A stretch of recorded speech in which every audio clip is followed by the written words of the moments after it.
Hello, everyone, and welcome to Weathering the Storm, a Magic game design podcast. I'm your host, Emily, also known as Chart8 101. And I'm Praveen, also known as Gateway 7. So today we're doing our third episode for Alpha, the first Magic set. We're going to be talking about the black cards in the set and reviewing them on our scale of 1 to 10 based on how well they follow modern design principles. First up, we have Animate Dead. This card is an enchantment for 1 and a black, and this card is a mouthful to start out with. Actually, you know what? I'm going to read the original text and not the Oracle text because it makes more sense. It's an enchant dead creature, so an enchantment aura with enchant dead creature, for 1 and a black that says, you know what? Never mind, I'm just going to read that. This card's dumb with how bad Oracle text is, so bear with me. When Animate Dead enters the battlefield, if it's on the battlefield, it loses enchant creature in a graveyard and gains enchant creature put onto the battlefield with Animate Dead. Return enchanted creature to the battlefield under your control and attach Animate Dead to it. When Animate Dead leaves the battlefield, that creature's controller sacrifices it. Enchanted creature gets -1, -0. So basically, you return something to the battlefield, it gets -1, -0, and when the aura dies, the creature dies. Overall, I think the idea here works really solidly as a reanimator spell, but as we can see in newer Magic sets, they've adopted technology that's considerably easier to use, which is just a sorcery that revives the creature. And that's obviously a much better implementation. In both the actual wording and the Oracle wording on this card, they're both pretty needlessly complex, when they could just say, if it was a sorcery with return target creature to the battlefield, that's 6 words, as opposed to these absolute hunks of text either way you look at it. Yeah, I mean, even if you could even be a little more fancy with an enchantment, you could say, like really, you could just say, return a creature, okay, like something, like when this aura enters the battlefield, or I guess as you cast this aura, return a creature to the battlefield and attach Animate Dead to it. Like, something like that. But anyway. You could probably make it work, but it'd be tough. This card's really cool, super flavorful. It's weird that it's an aura for the flavor, but not that weird. I do think that it's really weird.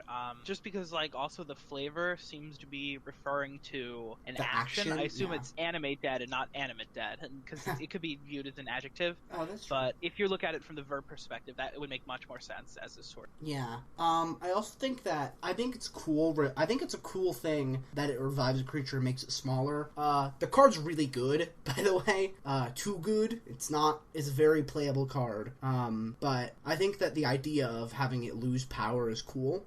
So if it wasn't for the terrible wording, I would give this card like a 7 or 8 out of 10, but I have to give like a 5 just because I think the wording on the original and the Oracle text both hurt it. Like, if it had one that was clear and the other wasn't clear, it'd be fine. But the fact that it's both... Yeah, there's no way that you can interpret this in a positive light in terms of that wording. It's too complex. I'm giving it a...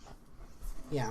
Next up, we have Bad Moon, not to be confused with Blood Moon, is an enchantment for 1 and a black. This is black creatures get +1/+1. So this is a cool card, I think, because while it is symmetrical, which is kind of dumb, I think that color-based anthems are a cool thing, just in general, because they kind of, I don't know, I just think they're cool. I think they're very flavorful, just inherently, of your guys get this buff. Yeah, I agree. Touching on the symmetrical thing again, one thing that Mark Rosewater said a lot in terms of why they don't do these kinds of symmetrical effects anymore, especially with slivers. He said it in the context of slivers, but he said that it should never be a decision to play a spell that benefits your creature. You should never have to make a decision that also benefits your opponent's creatures if you're trying to do something that synergizes with your deck. Mm-hmm. So that's why slivers no longer give your opponent's slivers boosts, because you don't want to play something and have them get more value out of it than you. That feels awful. And I think it's the same case for this card, so that symmetry is really just terrible. Yeah, and also in this essay I'll explain why Radiance is a bad mechanic. Fuck Radiance. But I think this card, I overall like it, despite the weird symmetricalness. I think I'm going to give it a 5. I'm going to give it a 6. Actually, no, I'll give it a 5. I'll give it a 5 as well. Next up, we have Black Knight. This is a 2/2 creature for black with first strike and protection from white. This is a mirrored pair with White Knight, which is the same card, but protection from white. Or from protection from black, and it's white. I really like this dual pair. I think the homage we got in Dominaria is better, but, like, I still like the originals. I like this version a lot more because it's more concise, and I think it works a lot better. But overall, even not even taking the other card from Dominaria into context, just looking at the card in its original place, I think it works really well as a mirrored pair. I think mirrored pairs in general are really cool Magic design because you get to see those two different cards interact, and especially when they have parallels in the art, I believe the flavor text and every other aspect about the card. But overall, I really love this. It's useful, and it has that flavorful link to another card. Yeah, the reason I like the Dominaria one is because I think that Hexproof from color plays better than Protection. But also, another thing, this card's flavor text, I just read it for the first time. It slaps. Battle, it slaps so hard. I'm gonna read it. Battle doesn't need a purpose. The battle is its own purpose. You don't ask why a plague spreads or a field burns. Don't ask why I fight. That's cool. Yeah, this is absolutely one of my favorite flavor texts, probably in Magic. Really? I mean, it's probably one of, or my favorite in Alpha, at least. That's fair. I have a whole Commander deck. It's more just like a showcase than like a real deck. That's just my favorite flavor text, so I'll show that to you after this. Ooh, sick. But anyway, so I'm going to give this card an 8 out of 10. It's super cool for being so simple.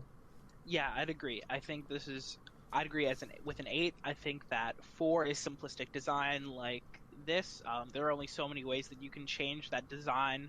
Flavor would be an important one of those for those simplistic designs, and it works. Yeah. Next up we have Bog Wraith. This is a 3/3 creature Wraith for 3 and a black with Swamp Walk, which means it can't be blocked as long as defending player controls a swamp. So, Swamp Walk's not a great mechanic, but this is a fine card with the mechanic. It doesn't do anything interesting with it, but I think it's just a fine card that has a mediocre to bad mechanic. Yeah, it's costed fairly for the effect. It's not good, but yeah. None of the Island Walk, those kinds. Also, if anything, this card for Alpha is pretty efficient. It's not super efficient, but for Alpha it's pretty good. Yeah, I think that's fair. Also, today I learned that Wraith is a creature type. I assumed this would have been a spirit, like eroded to be a spirit. Huh. Or a nightmare or something. Or a horror or something. I'm probably spirit, actually, but anyway. I'm gonna give this card a 5. Yeah, I'd agree with the 5. It makes the best have a bad mechanic. Yeah.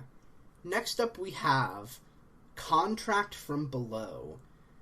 This card is a sorcery for black with remove Contract from Below from your deck if you're not playing for ante. Discard your hand, ante the top card of your library, then draw 7 cards. So we have to explain what the fuck ante is. The simple answer is legalized magic gambling. The complicated answer is that when you start the game, you would ante the top card of your library. The winner of the game keeps every card anteed, and the loser gets nothing. Again, legalized gambling. Or potentially not legalized, which is why they removed it from the game very quickly. To the point where people weren't asking, do you want to not play for ante? People were playing, do you want to play for ante? And if the answer was yes, they would turn you down. Also, this card's insanely broken. If this card wasn't banned for having ante in every format, this would be better than any card in Magic. Yeah, I think that I honestly really like ante as a concept. Oh, 100%. It's a cool, weird concept. I think that it works really well in specific environments. I think that probably a limited format based around the ante mechanic would probably be one of the most fun things. I just had the same thought. I was like, what if they made a limited where you had ante as your, like that'd be so cool. I think Cajun was working on it. Maybe. But yeah, anyways, in terms of normal, reasonable, competitive play, ante is a mechanic that's completely unworkable in that context. So while it's a neat idea, it does not work as a Magic card that is meant for competitive and normal. Yeah. I think I'm going to do something weird, which is I think that I can't give this card a grade because I just don't think it's a Magic card. Like, I feel like this just isn't a Magic card in, like, any real kind of way of defining it. I think I'm going to give it a 1. I think on the mere concept of just ante. I feel like... Continue.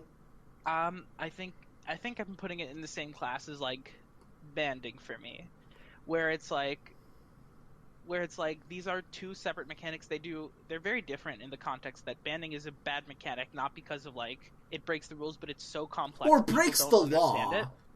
Or breaks the law, Well, yeah, even. and anti breaks the law, and so they're both just fundamentally flawed in a key way. Anti obviously more so, but I think in general cards that fall on these complete fundamental flaws that no one understands or no one enjoys or wants to happen. I feel like I just have to give them a 1. Yeah. Although I appreciate the effort. I appreciate Actually, the you know idea. what? I think I'm gonna give this a 0. Just because I don't. It feels weird rating it a 1 because I feel like it's not bad for the. I feel like this card and cards with anti are bad in a way that no other card in Magic can be bad. Even the dexterity cards, I think those are also uniquely bad. But I don't know. I feel like I have a hard time giving this a rating. I'm gonna give it a 0. You know what? I think actually, Which a 0 like, isn't worse than a 1. It's just not rateable. Yeah, I think you swayed me on that one. I'm going to put this at a 0 as well. I'm going to change my score because I think you're right and that this is just not it. Yeah. Because like I tried to compare anti and banding before. Banding is different because it could work if you did enough with it. Yeah. If you changed enough about it. Anti could never work unless you are doing it in a very specific. Also, banding has cool flavor. I don't know the flavor of anti. Is there a flavor of anti? Is it like cycling where there's not really a flavor to it? I presume it's like on the card itself, contract from below. It's yeah, I get it. Like I get it on this card. I get it on this card, but like looking at other cards that have anti, the other ones don't as much. I thought generally they were trying to go with a little just bit of gambly flavor. I think they generally do, but I don't know. Next up we have Cursed Land. This is an enchantment aura for 2 black. It has enchant land, and at the beginning of the upkeep of the enchanted player's controller, or the enchanted land's controller, Cursed Land deals 1 damage to that player. So basically, this is an enchantment that says at the beginning of each opponent's upkeep, they lose, or at the beginning of target opponent's upkeep, they lose 1 life. So in 1v1, it's the same thing. I mean, this card's cool. We basically get a card like this pretty often, just in a more clean way, where it's not an enchantment aura that enchants a land. Like, this is basically, what's that card from, that was for some reason a common in GRNA? The one that drains for 4 every upkeep? Drains for 4? Or drains for 1 for 4 mana. Yeah, it's Ill-Gotten. Okay, yeah. 3 and a black for an enchantment. At the beginning of upkeep, it drains 1, and I think you pay 6 mana and sack it to drain 4, if I remember correctly. Yeah, it has an activated ability that no one uses. Or rarely uses. I've seen it come up. They use it to finish out the game, that's it. Yeah, but I've seen it come a bit, but not often. Anyway, I mean, I feel like I have a hard time giving this card a bad grade because, like, what it does is cool, it just does it in a bad way, so I feel like it's like a 4 or a 5. Because, like, if it was just, like, something like Ill-Gotten Gains would be like a 7. Sorry, Ill-Gotten Inheritance. Oh, yeah, Ill-Gotten Gains is a different card. Yeah. So, yeah. I mean, if this was Ill-Gotten Inheritance, it would be like a 7, so, like, I think I'm going to give, like, a 5.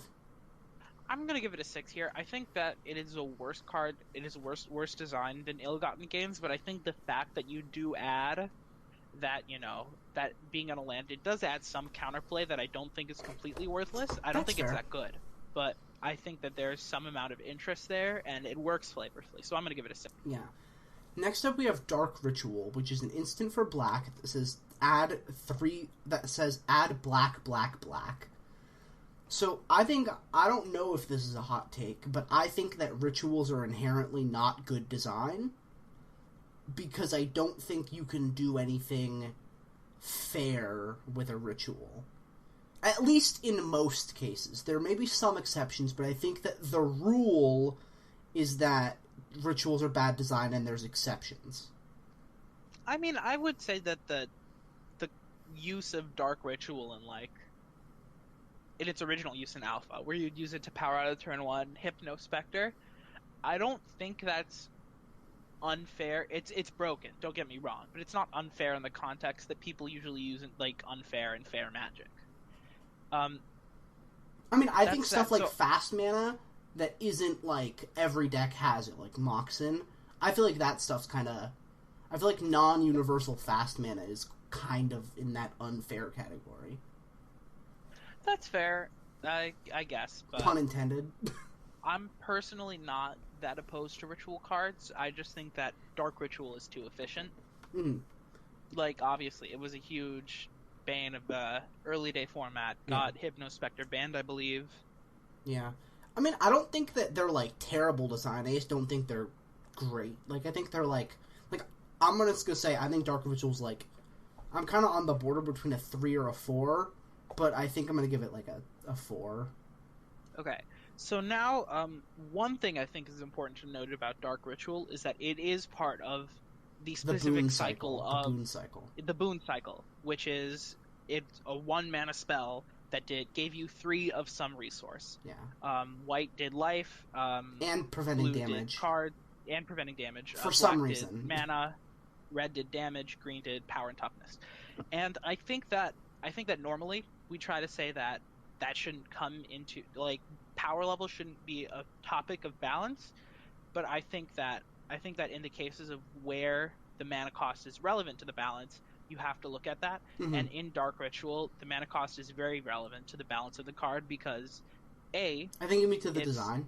It's a boon card, and B, you have to look at it as either like it has to be a cheap spell that produces more mana than it makes.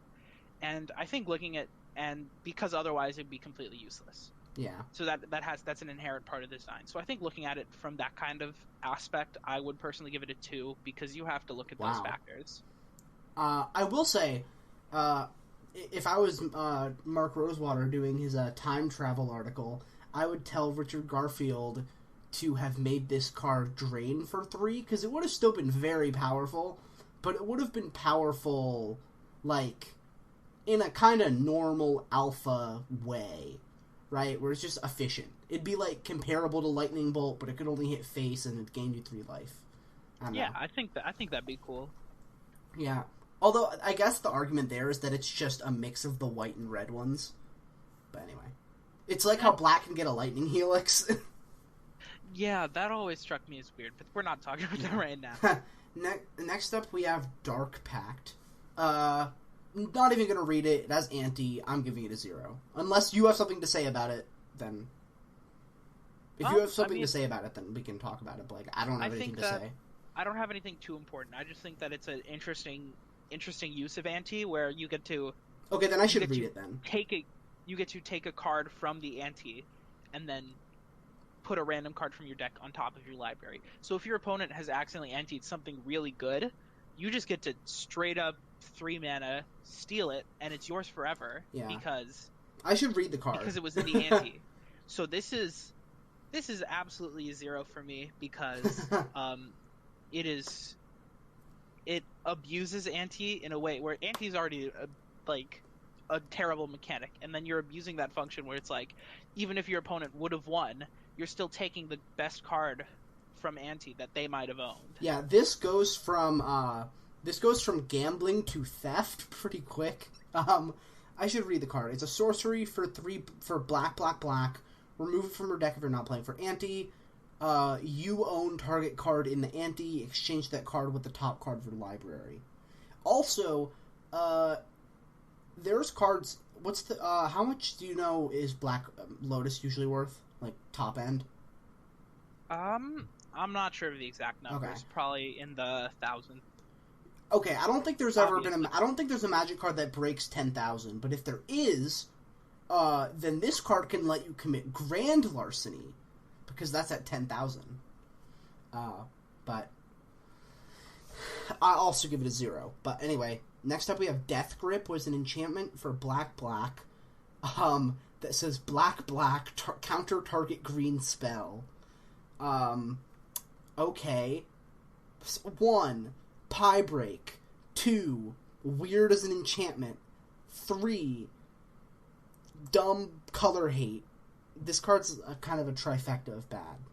Yeah, it's one of those cards that kind of just coalesces every single problem I have with Alpha into just one little neat package, one little neat garbage Yeah. enchantment that just dicks on green. I think that a quote from, I think it was from 1996 or something, is really funny looking at it today. The answer, or the quote was something like, white stops you from losing. Um, red lets you win fast. Black lets other colors win. Blue wins and green loses. Something like that. God, I wish that was true in Standard today. Yeah, I saw so. I remember someone was trying to like swap it around, so it was like white loses, green wins. Like swap all the existing parts of it around. But yeah, I'm gonna give this a 1. I'm gonna give this a 2. I don't think it's irredeemable. I think for me personally, just to like put like ideas behind each of the scoring rankings, a 1 is a card where I kind of find completely irredeemable in terms of like there's no way to make this better without completely scrapping key See, parts of the design. I don't think you I can think make this this is better. I I don't. think I think you there I think there are ways you could punish green spells as they're being cast. You could pay mana too. For instance, might be interesting. Enchantment, black, um, deal 3 damage to target green spell's controller. You gain 3 life. I guess that's fair. Actually, Right? you know, you've There are like convinced different me. ways you can. I think you've convinced alter me. the I'm gonna make effect. it a 2. I'm gonna give it a 2. Yeah, but like for me, ones are cards where there's no way to it's awful design and there's so much of it that there's no way to really fix it without completely changing it. And then 0 is can't be in Magic. Mm-hmm. Next up we have But yeah, 2. next up we have Death Lace, which is an instant for black that says target spell or permanent becomes black. Reminder text: mana symbols on that permanent remain unchanged. So I mean, I think this card's dumb. It's kind of early Magic-y. I think an interesting thing about it, not really good or bad, just interesting, is that you can make lands colored, which is weird but cool, I guess. Yeah, I mean we had one of these in blue, right? Except Yeah. it gave any color, if I remember correctly. Yeah, I think I'm this not is sure. strictly worse than the blue card. I could be remembering wrong. I think it was also Yeah. called Lace. Was it supposed to be a mirrored pair? I assume so. Yeah. That's weird. I didn't remember there being any mirrored pairs in allied colors. In Alpha, that is. Weird. I don't know. Maybe I'm wrong. Oh, I think actually it's no. called It's Thought in Lace. all of the colors. Oh, it's a cycle? It's a cycle of Huh. 1 mana. It's 1 mana. It does give the color of choice. Oh, okay. So I think we were maybe there was a different card that did it, but Yeah. Thought Lace, Death Lace, Pure Lace, Life Lace, and Chaos Lace. Okay, that makes sense. And they all give that color? Yep.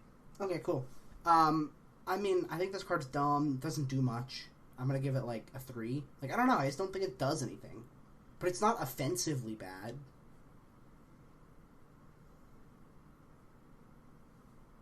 Oh, never mind. The card was Slate of Mind, That's the one we were thinking of. but it changed the color where it's not the color of the spell. Ah, so that's got it. so That we makes were sense. off on that.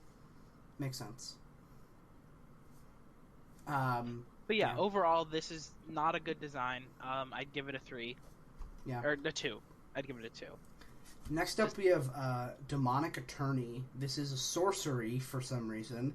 For 1 black. Remove it if you're not playing for ante. Each player antes the top card of their library. So this card seems really bad, even if you're playing for ante. Like, I feel like the other ante card, like, there's a version of this that's still 3 mana, just you have to be playing all black, that just gives you a card. It doesn't make you both ante something. This is just a confusing design in consideration with the other one. Yeah, this is obviously a terrible card, but honestly, I kind of love it as an anti-card. Because how much of an asshole do you have to be so confident that you're gonna win, to play a 3 mana do nothing spell, to just say, hey, if I win, I'm gonna take more of your cards. I'm that confident. Yeah. Like I feel like this is the ultimate jackass card in terms of antes, and I kind of love it in the context of that. Still gonna give it a 0. Yeah, this is definitely the best anti-card we've seen so far, but still a 0. But anyway, next up we have Demonic Hordes, which is a creature demon for 3 black. tap, destroy target, or it's a 5/5, with tap, destroy target land at the beginning of your upkeep unless you pay black, black, black. Tap demonic hordes and sacrifice a land of an opponent's choice. I mean, for alpha, this card's pretty damn good. Like, sure, you have to pay black, black, black at your upkeep, but, like, that's not crazy. That's pretty reasonable. If you're playing a 6-drop, you can tap black, black, black. Yeah, I think this is, in terms of those early creatures being a lot less powerful, I think it's worth it, and you just get a 6-drop, and then for the rest of the game, you just get to snipe your opponent's land base, and then they can't come back. Oh, okay, So, like, wait. Or actually, wait. I'll wait till you're done. I mean, I didn't have too much else to say, okay. other than I think this is a fine... Cool trivia about this card, and not the whole demons thing. This flavor text is one of the few times Dominia is referenced. Do you know what that is? Yeah, that was the... I believe that's just the name. That was the pre-multiverse, right? So it was the multiverse. It's the same thing. It used to be called Dominia by R&D. They changed the name because it was too similar to Dominaria. So they had both of the names pre-prepared. That seems dumb as hell. I don't even think that Dominaria was in Alpha. I could be wrong, but I don't even think that it was. I think that Dominaria didn't come around until Antiquities. But yeah.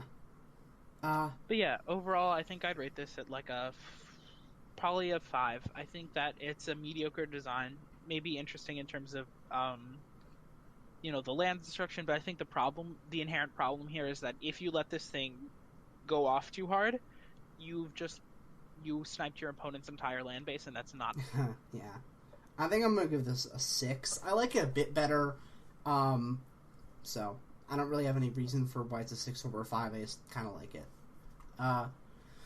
Oh boy, next up we have Demonic Tutor. This card is a sorcery for 1 and a black that says search your library for a card, put it into your hand, and then shuffle your library.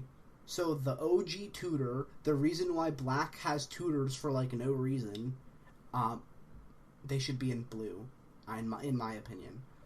It makes more sense. But anyway, card's broken. Not enough for the Commander Rules Committee, apparently, because it's legal there.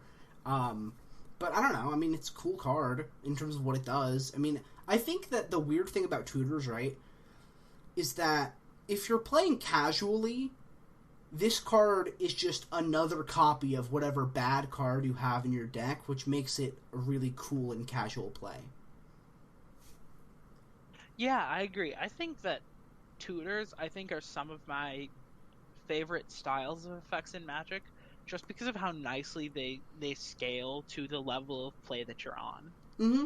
That's a good point. I don't think there are a lot of other effects that do that as good as tutors do, where, like, if you're playing in a casual environment, this is not going to, like, completely flip the tide of the game. You're just going to get your biggest creature or whatever out. Yeah. If you're playing in, maybe a limited game, it's not that good either, because you're playing in a less powered format. But once you take a card like a tutor to a constructed format where you're playing a hyper efficient synergistic deck, tutors become infinitely more powerful.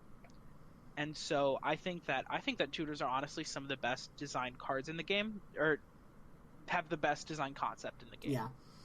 I also think while I don't like the fact that tutors are now in black, I think the flavor of this card is very cool.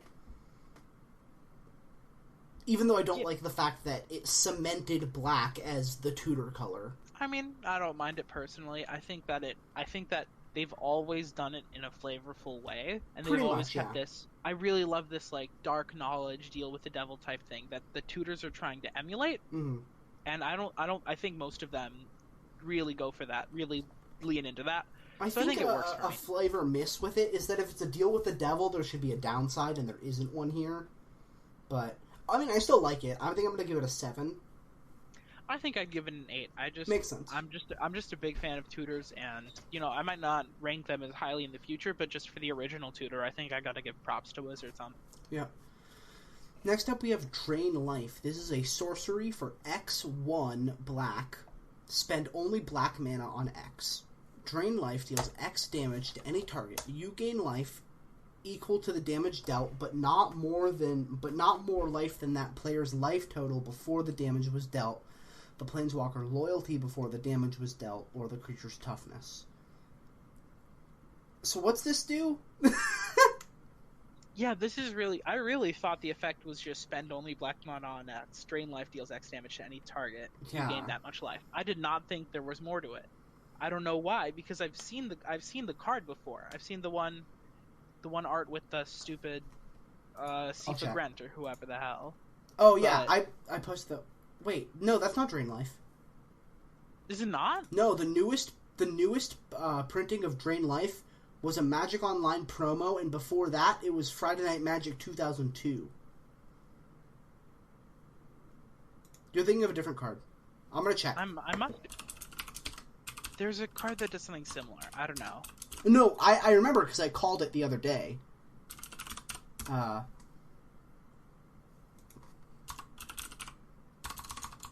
Well, anyways, while you look for that, I'll just say that I think that the effect overall is cool.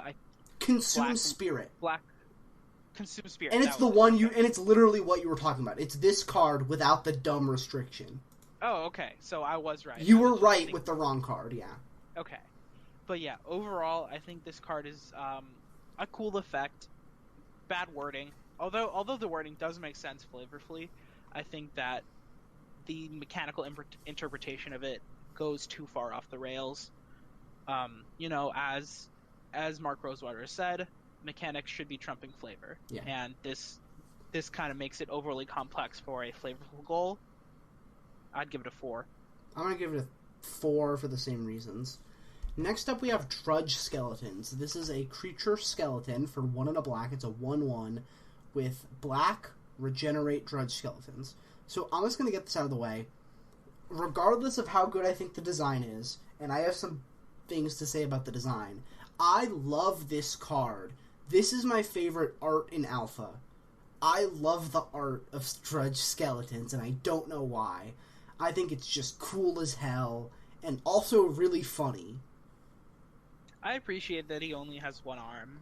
That's just nice. That's I don't know. Touch. There's something about his facial expression that's really funny to me, and I have no clue. I can't explain it. It just is. I think the funniest part is the skeleton that's standing in like the bottom left corner. That he just looks like, yeah, go get him. The whole thing is so. I'm a big fan of, and now that I'm thinking of him, it's Zorak Goes On. He's a YouTuber who does magic videos, or kind of does. Who does videos actually kind of similar to this podcast, where he would take a creature type and rank every single one of that type. Not based on anything, just how he likes them, but it's like him and his friends. And he did one on skeletons, and I'll be completely honest, his video on skeletons, one of my favorite videos on YouTube, very much has influenced how I view skeletons in Magic, and makes me appreciate this card so much. But for the design, I don't think it's that great. I think that Regenerate is best on big creatures that you want to keep alive, not on things that you'll have chump blocking forever. Yeah, I agree. I think that this kind of leads to some bad gameplay. It's a bad gameplay experience. Infinite chump blocking is never fun. Yeah. But overall, I think Regenerate is a cool mechanic, and I don't mind it that much. I think that what Regenerate does, in theory, is super cool, and I wish they did more of the mana gains indestructible until end of turn. I think Regenerate, the actual ability, is not that great. But overall, I think I'm going to give this card a 4, despite personally loving it. Yeah, I'd agree. I think 4. Okay. Next up, we have Evil Presence. This is an enchantment aura with for black with enchant land. Enchanted land is now a swamp. This card is bad, and this card is also very weak. Actually, wait, hold that thought. Never mind. The card's not that bad. It's just not great because you can make your opponent's land basically just produce colorless if they're not playing black. Yeah, no, we have strategies. There are strategies in Modern that use the card Flooding Seas, I believe, where it's a 2-mana enchantment that turns land into an island, and then you get to draw a card when it enters the battlefield. Yeah. And I think that those effects are actually cool. not I don't mind them as much. Obviously, I like the ones that cantrip more, but overall, while it's weak, I think it's interesting design. Yeah. I think that, being able to attack your opponent's land base in a way that doesn't actually hurt their mana production, but hurts their mana output is really interesting. Yeah. Yeah, I mean, I think it's cool. I think I'm going to give it a 5 out of 10. Like, it's just weird. It's a weird card. Yeah, I'd give it a 6, I think. I don't mind it. Next up, we have a pretty important card in Magic, Fear. This card is an enchantment for black with enchant creature, and enchanted creature has Fear. This keyword was not invented until, I think, around Tempest-ish. But the original, so what Fear does is it can't be blocked except by artifact creatures and or black creatures. Fear what a is weird mechanic. It's a weird mechanic that made sense at the time for how Magic was, and it's worse Intimidate, and Intimidate is worse Menace, which I think is pretty funny.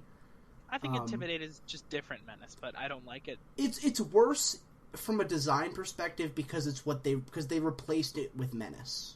Yeah, no, I agree that it's worse from worse. I just don't think I would call it like the worst. That's fair. They're different things. That's valid. Menace is. Mm-hmm.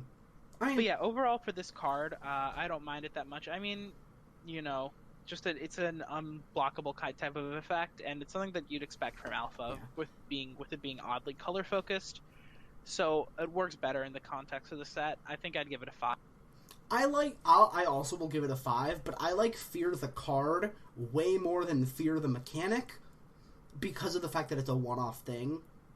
Yeah, definitely. Next up, we have Frozen Shade. This is a 0/1 Shade for 2 and a black that has black. It gets +1/+1 until end of turn. This is where the Shade ability term comes from, which is pay mana gets +1/+1 until end of turn. This card's really bad. Is that Edgar Allan Poe flavor text? Yeah, we've ranted about that before. Don't like it. We don't need to go into it. Yeah. It's just not good. It's bad, but actually kind of excusable in Alpha. And only in Alpha. Core sets, but yeah.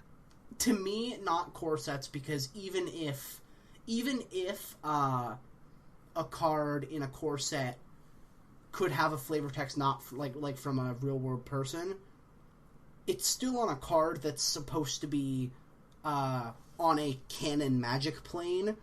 I don't think that fair. Alpha really had that much of a concept of canon, which is why I think it's fine specifically in Alpha, and I guess Arabian Nights, since it was supposed to be not a plane, just real world, the Middle East.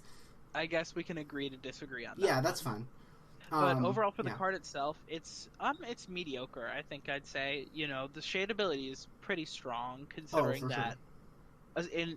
Especially in early Magic, when you don't have these big creatures, if you can just pump your creature up and have it become this huge towering giant, that's not awful. But in terms of modern design, especially when we have cards like Dreadshade, which is this for black, and it's a 3/3 instead of a 0/1. But it's different, obviously. But I think overall it works as an early card. Yeah, I mean, I don't think it's terrible. I just don't love it. I think I'm going to give it a 5 out of 10. I think I'd give it a 7, honestly. That's fair. I like this. It's just a nice little beater. Actually, you know what? I think I'm going to give it a 6. I like the Shade ability as a concept. So, next up we have Gloom. This is an enchantment for 2 and a black that says white spells cost 3 more to cast. Activated abilities of white enchantments cost 3 more to activate. Okay, wait, hold up. This original text, what the hell? Circles of Protection cost 3 more mana. This is functional errata? Yeah, definitely. Wait, actually it depends. Were the Circles of Protection the only white enchantments with activated abilities? Because if that's the case, it's not functional. I really am not sure, but I actually kind of love. I really love the original. I think the original effect's hilarious. It's cool as hell. It's kind of like City in a Bottle almost. Like, fuck these 5 specific cards. Fuck you. No. It's you know what that just saying that reminds me of? It reminds me of what's that card from War of the Spark, the one that like destroys a bunch of different things. It's like Casualties of War. Yeah. It's like fuck you, that, there, and you in particular. I was personally thinking of Hex myself. Fuck exactly 6 of you. That's true. I was thinking of that because that was the nickname on a Lure podcast. Was for their nicknames podcast. The one for casualties of war was like the fuck you, you, this, that, and you in particular or whatever. That's valid. Yeah. LR is so good. Yeah. Nickname podcast. I love the nickname podcast. They're easily my favorite Lure content, other than specifically the Robo Rosewater Cube. Valid. Anyway, I think I'm gonna give this card, like, I don't know, I think this card's cool for being a color hate spell, so I think I'm gonna give it, like, a 5. I think I'd agree with a 5. I think that it's fine, giving that boost on white enchantments cost to play them, and I think that the interpretation of it from the activated ability sense, I think it works as a translation of Modern Magic, and I don't. Yeah. I mean, technically they could just say cards named and then list the circles of protection, cost 3 more mana. Well, right, but they added circles of protection, haven't they? They added 1, actually, yeah. Circle of Protection artifacts. I don't know when that was. But anyway. I mean, we also have Circle of Protection Shadow and Circle of Protection Art. Never heard of those, but... Shadow is from... Tempest? It is from Tempest, and then I knew because Art the Shadow... is from Unhinged. Because the Shadow mechanic is from Tempest. Does it host the Shadow mechanic? Yeah, it's 1 mana. It prevent the next time a source with Shadow would deal damage. Shadow is such a weird mechanic.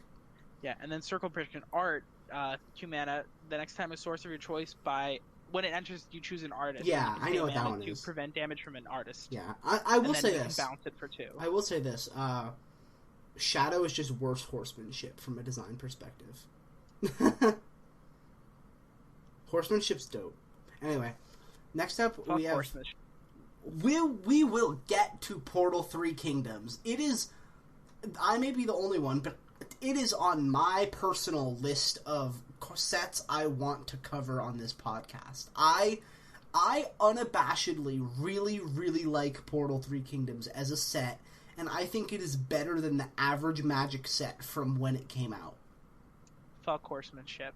I love horsemanship. It's honestly, completely, without any irony, probably in my top 10 Magic mechanics. I love horsemanship. It's dumb, but I think it's super innovative in the sense that it sucks for constructed completely, but it's super cool in what it does for a limited format in the sense that it lets you do something unique flavorfully while playing the same. Anyway, this isn't a podcast on horsemanship. Owl from Beyond. Yeah, this card is an instant for X black. Target creature gets -X or +X +0 until end of turn. This card's cool. I mean, it doesn't really feel black, and it's really bad, but it's cool. Yeah, I think that's fair. It's just a pump spell. I like it a lot. I don't like it a lot. I like it somewhat. I think that it just works as a simple X spell. Yeah. Should be red, but black is now, not. also, I'm just remembering now that I hate the fact that in Alpha, or not just in Alpha, in the old border, I think for a while, things that H's that should have been uppercase are still lowercase. It's just a large lowercase, and that bothers me. That doesn't look good. Yeah, I mean, I think I'm going to give this card a 6. I think I'm fine giving it a 6. It's a simple, nice spell that does a simple, nice thing. Yeah. Next up, we have Hypnotic Spectre. This is a creature, Spectre. It's a 2/2 with flying for 1 black. Whenever it deals damage to an opponent, that player discards a card at random. If this card was not at random, I would love this card as a design. Because this card's at random, I love this card as a design. Wow, okay. So I just don't like discard a card at random for... Actually, no, let me rephrase that. I think discard a card at random is one of those effects that when you... like coin flipping, when you place it outside of competitive pricing, it's a cool card, but the fact that this is on a at least reasonably constructed playable card, like without ritual, like in a normal set, a reasonably playable card, that makes me not like it. Like, if this was an 8-mana 5/5 flyer that did this, I'd be way more down with the ability. Yeah, personally speaking, I am generally more of a fan of the coin flippy random type elements of Magic, so I think I could be biased there, but I think that discarding a card at random is a lot different than a coin flip or some effect like that. Why I say that is because what I think it does is instead of just being like this random effect, it's first of all the effect is broadcasted, so you know it has the potential to happen after it hits the board, but before it has a chance. That's to actually very you. fair. That's very fair. And so you have a lot of time to play around that effect and try and get your most expensive cards out of your hand, or your best cards that you need to get down out of your hand. I think that I like this considerably more than, for instance, a Hymn to Torak. Although I do like Hymn to Torak, I think that I like this more because it gives you a chance to counterplay around it in that regard. But overall, I think that discard a card at random just works as mechanic because it's a good balancing point between the two types of discard effects we have, which is just target player discards a card, which always gets rid of not good cards, and target player reveals their hand, like a Thoughtseize type effect, where it always gets rid of the best card. I think that I don't really like how, because I feel like whenever people try to play one of those two effects, it always ends up either very, very targeted in order to do a specific thing, or it ends up being kind of pointless. I think that discarding a card at random is probably the most balanced way to do a discard as an ability, because you get a range of different things that you can hit, and it's a lot more effective. That's fair. I think the only card about discard a card at random I don't like is that it hits lands, which can land screw people. Yeah. But other than that, I kind of love it. Yeah, I mean, I think that I don't hate this card, and I think that what you said about it not being like a sorcery, like the fact that you have more outs to it, makes me like it a lot more than something like Hymn to Torak, which, for the record, Hymn to Torak is so much fun to say. What a good name, yeah. Yeah, I mean, I think Torak is I don't know anything about him in the lore, other than that I think he's a necromancer, I think. Yeah, that makes sense. Anyway, I mean, I think I'm going to give the card a 5 out of 10. I'm giving it a 7. I like it. Okay. Next up, we have Lich. This is a card for black, black, black, black. It's an enchantment. As it enters the battlefield, you lose life equal to your life total. You don't lose the game for having 0 or less life. If you would gain life, draw that many cards instead. Whenever you're dealt damage, sacrifice that many non-token permanents. If you can't, you lose the game. When it's put into a graveyard from the battlefield, you lose the game. I love this card.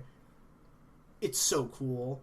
I love effects in black that deal with the devil type things, where you kind of put yourself at a huge risk for a huge reward, and I love this card for that. I think it's bad and it's underpowered, but it's cool. Yeah, I think overall the concept here is really nice. I think that, it turns your permanence and it transforms that life, and it transforms the entire game in a really cool way. I think my major problem with this card, apart from being weak, which is obviously there, my major problem with this card is that it's so vulnerable. Oh, for sure. Because you get hit with one Naturalize, one Enchantment Destruction spell, one, destroy a permanent, and you lose the game instantly. It's so fragile, and I think that the way to fix it, that it was fixed in Dominaria, was that you give the enchantment hexproof, but that wasn't really a Lich's thing Mastery. at the time. With Lich's Mastery, yeah. But I love. Even then, you still get hit by board wipes, you still get hit by all these kinds of things that could make you lose the game. So I don't like it because of the fact that it's so fragile. I think that maybe if there was if it gained you some amount of life when it left the battlefield, and it did that instead, then maybe there might be. I think the way to fix this, honestly, here's how I fix this. I'd say get rid of the gain life, draw cards, because that's not that useful, because you're never just playing life gain. I think that what you should do is just axe that, and axe the when it dies you lose the game, because the fact that your life total becomes 0 means that you're already gonna lose, or that you're already gonna lose if it leaves. So I think that it should just let you gain life. Oh, that makes sense. Yeah. Yeah, like I don't even know why the last line is there. Yeah, you're right. But I think overall this works super well as a flavorful concept. Not that well in execution. I'll give it a. I'm gonna give this an 8, just because I agree with everything you say. I just think that the things that you say that are bad about it are still bad, but not as bad as you make them out to be. That's fair. Next up, we have Lord of the Pit. This creature is a demon for 4 black with flying and trample. At the beginning of your upkeep, sacrifice a creature other than Lord of the Pit. If you can't, it deals 7 damage to you, and it's a 7/7. So aside from the cool story about demons, which we've talked about before, this card's dope, it's really good for alpha, and it's just fun. I love this card. I 100% agree. It works flavorfully because, the thing's dealing damage equal to its power to you, so it makes sense in that regard. You have to sacrifice to the Demon Lord. It's a Flampler. It just, I don't think anything about this card doesn't pop. I think I'm going to give this a 10 out of 10. I love this card. I'm going to give it a 9. I think there are different cards that I would give a 10, but this is good. This is really good. Next up, we have Mind Twist. This is where or AKA we test gateways, is commitment to the liking discard cards at random. This is a sorcery for X black. Target player discards X cards at random. So, now, okay, so I don't like this at 1 mana or 2 mana. But I don't think typically that's how this card is being played. Oh, for sure. People are playing this off rituals. People are playing this off rituals, and people are playing this discard your entire hand. And I think as a card that is basically the text, pay a lot of mana, target player discards their entire hand. Sometimes it doesn't affect at random. I don't mind the sorcery discarded at X cards at random as much, because normally that's just not what it's being used for. Yeah, it makes sense. I mean, I think that I don't hate this card for what it's supposed to do. I hate this card for the things that it's done to me. That's so valid. I don't even play Legacy. I have played in my entire life 3 games of Legacy, or 3 matches of Legacy, and in 2 of those I've been mind twisted for 6. What a great format. Format's on fire. But anyway. I can't actually say that because I don't play it, but, well, it is, but not because of this card. I meant Vintage, by the way, not Legacy. It's Banded Legacy. Yeah, but anyways, I'm going to give this a 5. I think it works when it works. It doesn't work in smaller cases. I am also going to very begrudgingly give this card a 5. Next up we have Nether Shadow. This card is a spirit, 1/1 for black. It has haste, and at the beginning of your upkeep, if there are 3 or more cards in your graveyard above it, you may put Nether Shadow onto the battlefield. So this card cares about Graveyard Order. Yikes. Fun. I'm giving it a 1 because of Graveyard Order. I'm also giving it a 1 because of Graveyard Order. So the reason that this card, obviously in old Magic, cards Graveyard Order used to be permanent and fixed, but the fact is that people wanted to, when mechanics like Flashback and the like started becoming more popular, people wanted to pull cards that they saw uses for out of their graveyard so that they could keep an eye on everything. However, that was technically illegal because of this stupid mechanic existing. It's only like 5 people cards. Weren't allowed to manipulate their graveyards, which is dumb as fuck. Yeah. And I think, the judges made the correct call in that, hey, let's deal with it not in old formats. Sure, whatever, you have to, because that is a part of the rules. In newer formats, let's not do that. Yeah. And I think that was a really good decision on the part of judges there. But overall, this kind of just led to a really unfun way to, just a really dumb rules case that shouldn't exist. Yep. Next up, we have Nettling Imp. This is a creature imp for 2 and a black. It's a 1/1 without flying for the record, because I know many of people have thought this card has flying. Does have a wing. Yep. It has tap, choose target non-wall creature the active player has controlled continuously since the beginning of the turn. That creature attacks this turn if able. Destroy it at the beginning of the next end step if it didn't attack this turn. Activate this ability only during the opponent's turn before attackers are declared. Do you know what I like to call this card? I don't. A 1/1 for 3 black, or for 2 and a black, because that's what this card is. The ability does nothing. Or the ability is tap, the opponent's creature attacks this turn if able.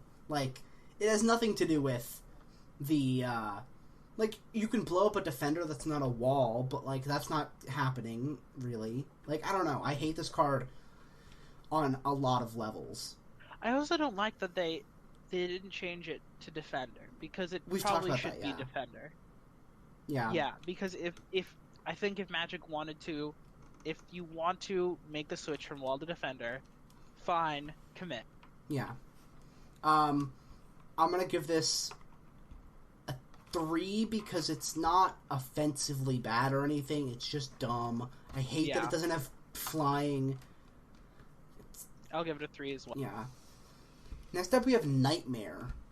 This is a 5/6, or this is a star Definitely creature. not a 5/6. This is a star creature Nightmare horse for 5 and a black with flying, and its power and toughness are each equal to the number of swamps you control. I really like this card. It's not that good, but it's also not bad. It's pretty cool. I think I will say that this is probably the best pun in Magic history. No way! This is a good pun. Do not get me wrong. I was literally just about to say I like the name pun.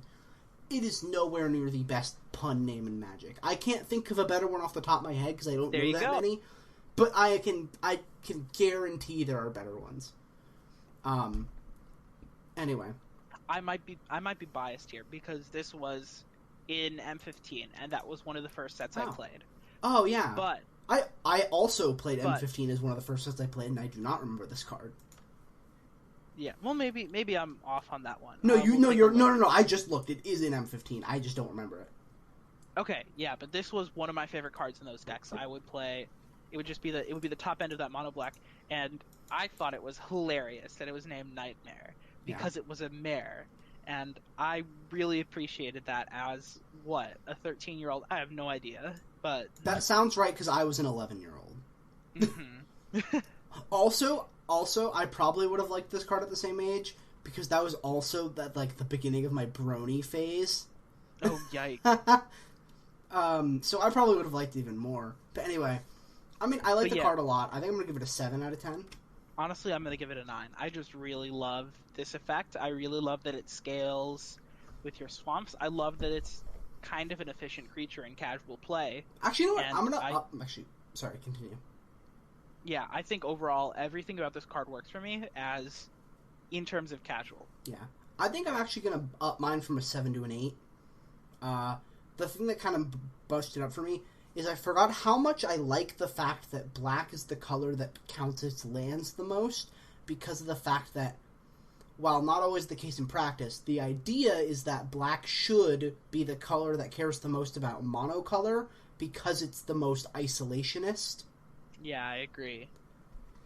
I think that it's kind of I don't like that in general. In terms of I don't like that as I wouldn't like it. Sorry, I'm stuttering here. I wouldn't like it if it showed up in modern sets, but I think in Alpha, a set that cares so much about color, it show up a bit. Perfect sense for black. It makes perfect sense for black to do that kind of effect. Black I think that actually got this card recently, or a similar version of this recently. In M20, Dread Presence is when a swamp enters the battlefield. Oh yeah. No, for sure. But I just mean in a general sense of cards. Okay. I think that I don't like this effect proliferated, but I love this effect individually. That makes sense. I think is what I meant to say. I actually like this effect when it's used a lot because I think it's a cool way of pushing monocolor, but that's just me. Next I just don't like monocolor. I don't like monocolor either, but if you have to make monocolor, I think this is a good way of doing it. Next up we have Paralyzed. This is an enchantment aura. Enchant creature, enchant... When it enters the battlefield, tap the creature. It doesn't untap during its controller's untap step. During the upkeep, it can pay 4. They can pay 4 if they do untap it. So this is a very cool blue card. What's it doing in black? Kind of thing. But yeah, I mean, it's a cool design despite being a pie bend, I'd say. I think you could... I think, yeah, I guess. Actually, I think it's a pretty small bend, because really it's just a form of creature removal, just a bad one, or an inefficient one. Yeah, this is also just a normal... This is just a blue card. A blue card does 1 blue for this effect, except you pay 6 for it. Ringing Bellstrike or something like that. Something like that, yeah. But overall, I think this is fine. I think the only issue is a color pie break. Or bend. Yeah, bend. small bend. I think it's a moderate to severe bend, because that's just not... It's that's the not kind an effect of that's remotely in black, yeah. but it's not a break at all. It's the kind of thing that's it's a bend due to color uniqueness, not due to the effect not working. Yeah, I agree. I think I'd give it a 3 because of that. I think I'm going to give it a 5. I'm going to give it a 4. Next up we have Pestilence. It's an enchantment for 2 black. At the beginning of the end step, if no creatures are on the battlefield, sacrifice it. Black deals 1 damage to target creature or player. Each creature and player. Oh, sorry. Each creature and each player. I mean, I like this. I think it's a cool design, at least in theory. Yeah, I think that it is it's really annoying in terms of the execution of the card and the way it's actually played. Yeah. But as a concept, I really love this card, because, you have that Pestilence, it dies away if there's nothing if alive. Everyone's dead, it's gone. But that reminds me of a very morbid story that I'm not going to talk about on the podcast, but remind me after and I'm going to tell you about it. All right, sweet. But yeah. But yeah, overall, I like the concept, but overall, it just ends up being pretty oppressive when it's used in actual Magic. Yeah. Yeah, I mean, I agree. I mean, I think that it's a cool card. I really like the flavor, like you said. I think I'm going to give it a 6 out of 10. I definitely agree with a 6. Okay, next up, we have Plague Rats. This is a creature rat for 2 and a black. It has stars. Its power and toughness are star. Its power and toughness are equal to the number of creatures named Plague Rats on the battlefield. So, very important number. Very important thing. When Magic came out, there was no limit to the amount of creatures you could have in a deck. Or the amount of any number of any one card. So this card, I think that for the purpose of design, we should look at it as if it had the Relentless ability, where you can have any number of cards of it, because that's how it was meant to be designed, or how it was meant to be played. Yeah, I guess that's true. I think if you look at it in that context, I think in general, I really like the Relentless ability. I love the Relentless ability so much. Yeah. Well, I wish they did it more. Yeah, I think Relentless is another one of those things that I mentioned where it's like really good in practice, maybe not so good in execution. Yeah.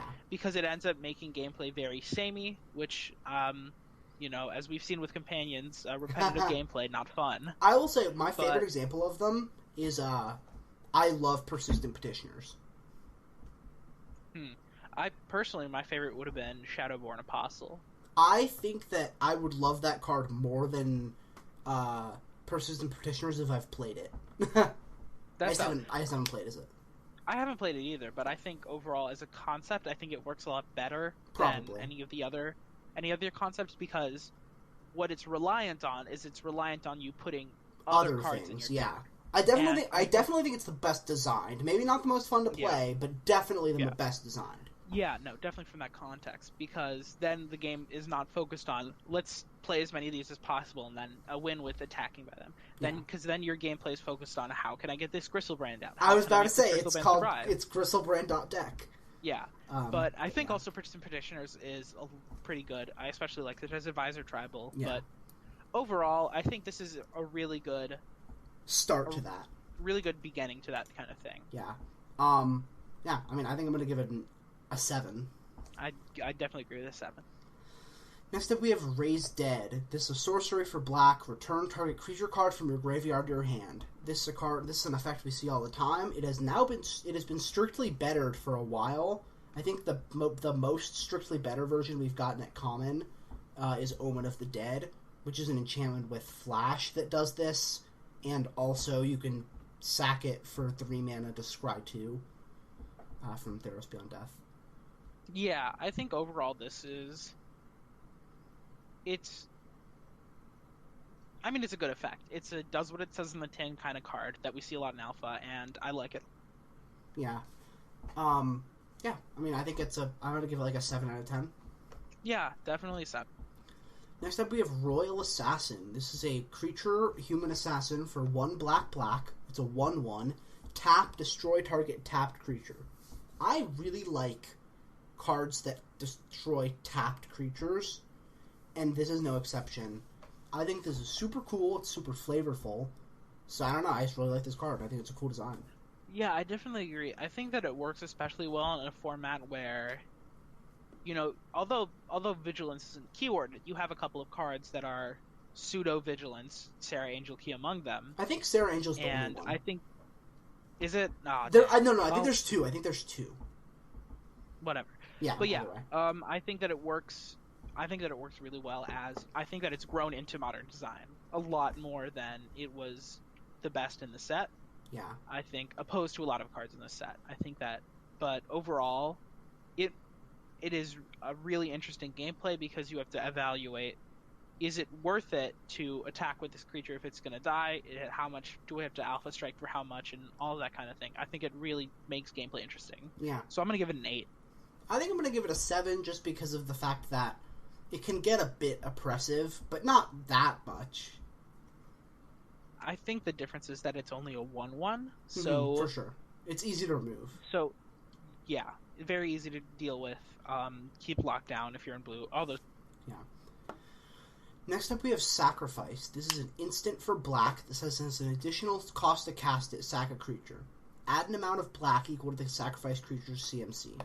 I mean, I think this is cool. I think it's flavorful. I think it's just a very cool... I think this is a cool way to do a ritual because you can't do it early in the game. That's fair. It's like a mid-game card. Yeah, I think my problem with this card is that it's really inefficient, and I think for ritual type effects, I think that efficiency is inherent to that kind of design. Yeah. But I guess there are some situations where it might be useful. I think maybe what might have been a more cool effect would be to maybe add amount of black equal to the target creature you control's thing without sacrificing that creature. I think that might have been a much more cooler interpretation of that effect because you don't have to lose value in order to do it. Because I think that rituals are inherently bad once they cost you more than a card because you're already going down on card advantage to play a ritual. So, yeah. I'm gonna give it, I think, a 6, actually a 5. Yeah, I'm gonna give it a 4. I think that it's just not. I don't like that you are losing 2 cards to add some. Yeah. Next up, we have Scathe Zombies, which is a vanilla 2/2 for 2 and a black. It's just a hill giant. Or no, Grey Ogre, right? Grey Ogre, yeah. Or no, is Grey Ogre a 3/3 for a 4 mana 3/3? Or... No, Grey Ogre is the 2 and a red for 2/2. Okay, cool. So yeah, it's a Grey Ogre and it's all right. Nothing to really say. I'd say I give it a 5. I will say there is a ton of Samuel Coleridge poems in these goddamn flavored texts. I would give it a 5. I don't know why Richard Garfield was so damn horny for Samuel Coleridge. It was specifically Samuel Coleridge and Edgar Allan Poe. I think those are just so many of those 2 specific guys. Next up we have Scavenging Ghoul. This is a creature zombie for 3 and a black. It's a 2/2. At the beginning of each end step, put a corpse counter on it for each creature that died this turn. Remove a corpse counter from it, regenerate it. I think this card's really cool. I like it a lot. I don't think I've ever seen this before. Same. But looking at it now, I think it's a really cool effect that you are able to, every time something dies, you get a chance to revive from death. Yeah, it's super And flavorful. I really and pretty like fun. it. I really like it in that context. And also, it's not a good chump. It's not a super good chump blocker because of the fact. It's not a super good chump blocker because of the fact that things have to die. Yeah. So you have to accumulate some value before you're able to start. Yeah. Before you're able to start chump blocking, which was why I think it's a really cool effect. Yeah, for sure. That's why I also like it. Yeah. I think I'd give it like probably a 7. I think I'm also going to give it a 7. Next up, we have Sengir Vampire. This is a vampire, a creature vampire for 3 black. It's a 4/4 with flying. And whenever a creature dealt damage by it dies this turn, put a +1/+1 counter on it. So, this kind of ability, which has been called the Sengir Vampire ability because of this card, I think, and I know at least Mark Rosewater agrees with it, is generally a bad design because of the fact that it reads as unblockable. Or, I mean, it reads as, it reads as unblockable unless you're gonna die. Yeah, that's fair. I don't mind it as much personally because I think it works really well flavorfully, and I actually don't, because I think that there's, how do I explain this? I think that it works more of as a way, instead of for it to be, unblockable unless you're doing that, it's more of a payoff for chump blocking, which I think early Magic is, you had a lot of cards with these small regenerator creatures that were good for chump blocking, maybe not on Sengir Vampire, but for other cards with the Sengir ability. I think that it's cool to have this buff that just says, don't chump block me. If you're going to chump block me, make it like a calculated thing. So I don't mind it as much. I don't dislike it as much as someone like Mark Rosewater does, but I do think that, I think a cool way to do this kind of effect would be if you gave it lifelink or something, in addition to a Sengir effect. But anyway, I think that I'm going to give this a 5. I don't know. I think the ability's not that bad, but it does hold it back. Yeah. So I'm just going to give it a 5. I'm honestly going to give it a 6. I like the ability. I don't mind it as much, and it works for me. Yeah. Next up we have Simulacrum. This is an instant for black that says you gain life equal to the damage dealt to you this turn. It deals damage to target creature you control equal to the damage dealt to you this turn. So this feels a lot like, I forget the name of the card, but there's a card that's similar to this in white. Deflecting Palm? Maybe. In red or white? Maybe. That might be it. It's prevent all, I believe it's like prevent the all damage target source. I'm not sure, but it basically it's something like redirects this. Damage from you to a... That sounds like it. So, I don't know. I think this card's cool. I don't think it's not that interesting. But it's cool. Yeah, I really like the flavorful take they do on it because, on some effects where it's like, because it's basically what it is a redirection of damage. But I don't love it. I like it when the interpretation of it is that it's a body double, that the creature that you're targeting and killing with this ability is like a body double that you use for yourself. Yeah. I think it's really cool. I'm going to give it a 5 out of 10. Yeah, I definitely agree with a 5. Next up we have Sinkhole, which is a sorcery for black that says destroy target land. No. That's my critique, no. I think, and I believe we disagreed with this on an earlier episode, that I think that land destruction is one of the types of things where the mana cost is relevant to the design. And this card fails. It's far too efficient.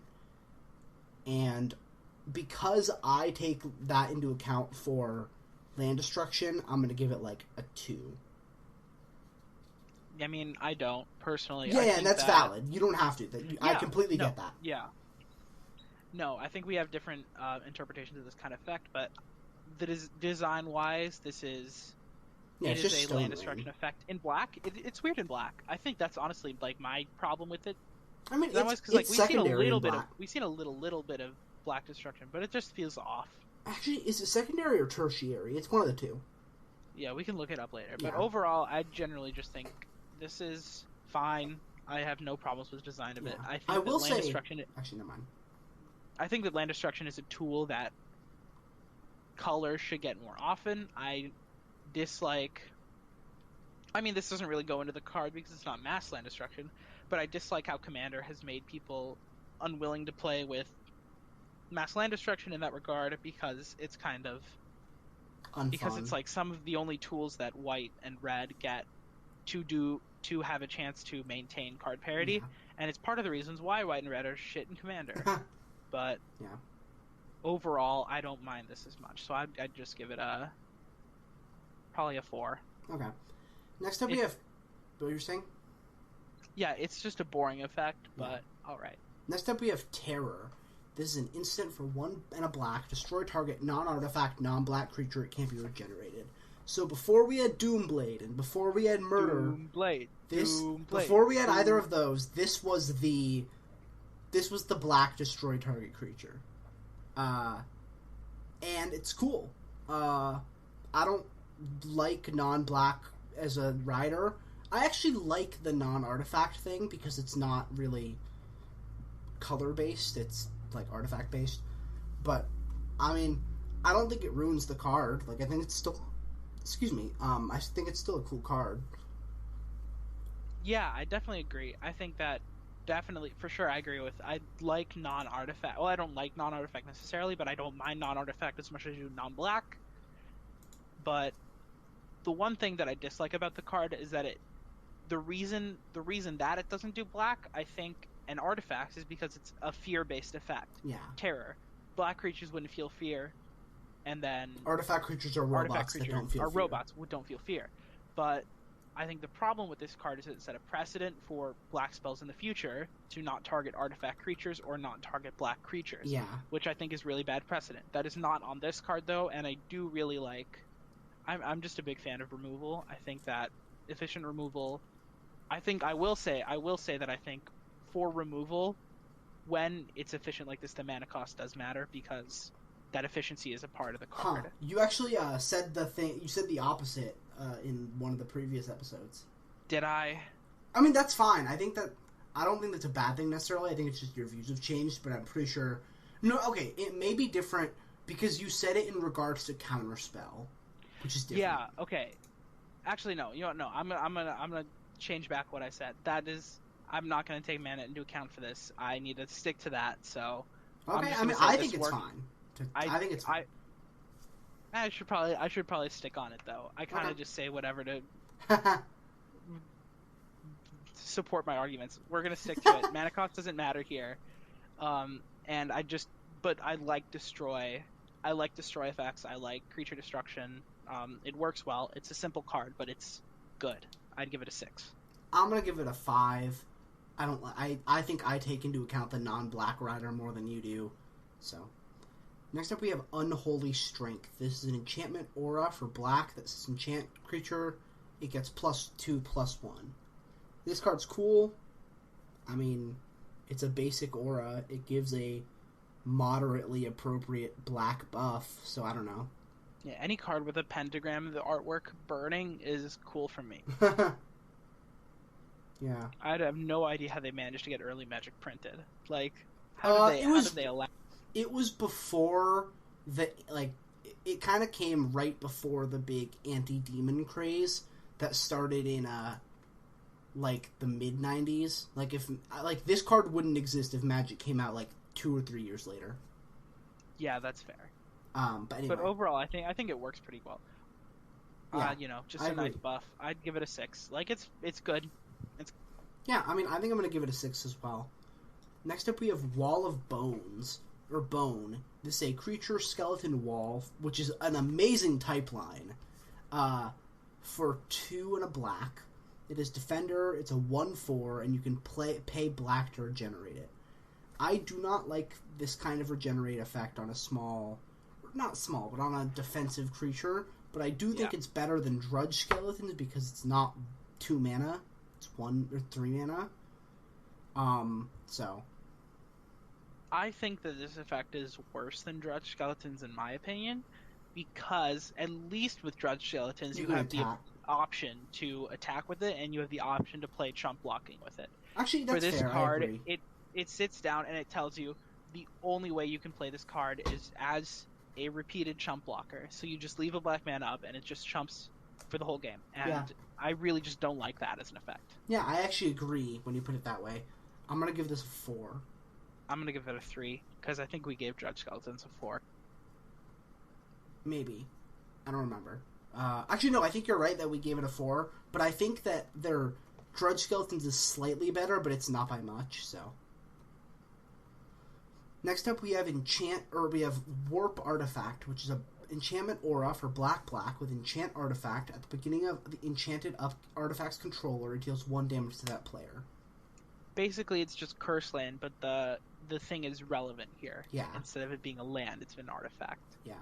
I do like this. I know last podcast we mentioned Enchanter's Bane and innovative ways to punish people for playing certain card types, even though you're a color that's not allowed to break those rules.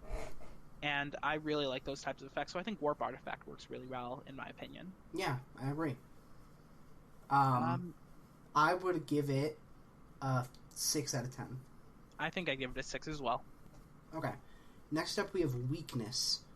This is an enchant creature, or it's an enchantment aura for black with enchant creature. Enchanted creature gets -2, -1. So basically opposite Unholy Strength. I have no strong opinions about this either way. It's a mediocre. It's a pretty good kill spell or removal spell.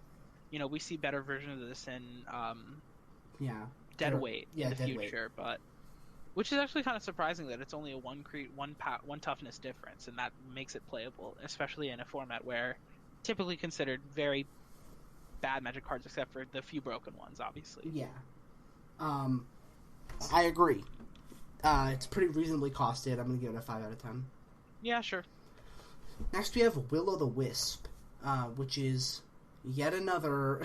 It's a creature for a black, flying, 0/1, regenerate Will-O-the-Wisp. This is the worst one in terms of being bad at being a dumb jump blocker. I'm giving it a 2 out of 10. I don't think there's much to say. It's just annoyingly good at jump blocking. I think I'm higher on it than the wall because of the fact that you can buff it, and then the flying becomes a lot more relevant. Because right now, obviously, as it's like, as you see the card, it's supposed to, be a chump blocker, and it's also supposed to be able to chump block flying things. But when you pair it with one of those buff effects that are pretty common in black, surprisingly common in black, you get a very efficient protected flyer. And I like that a lot. Like, I think if you pair this card with Unholy Strength on turn 2, it becomes really fun to play with. That's fair. So I think I'm willing to give it a 4 because same level as Judge Skeletons, but because I think it's more relevant. I think that the wall is inherent because of its inability to attack. You're completely closing yourself off to that possibility. Yeah. Also, another fucking Samuel Coleridge quote. God damn it. Next up, we have Word of Command. First Best of all, Magic. I was about to say worst art in Magic, but you're also right. It's both.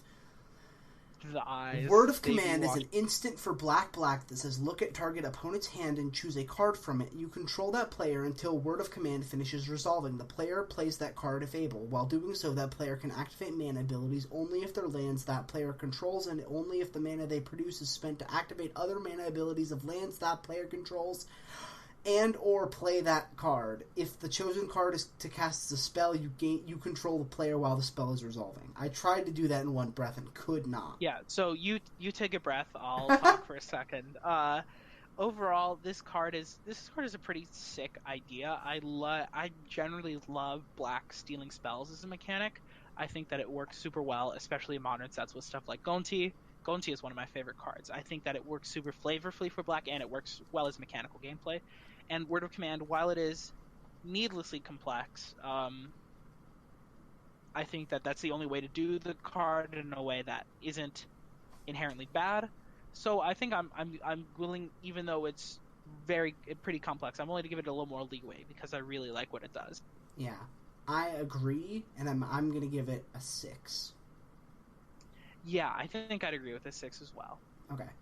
Next up, we have Zombie Master, the last card for today's episode.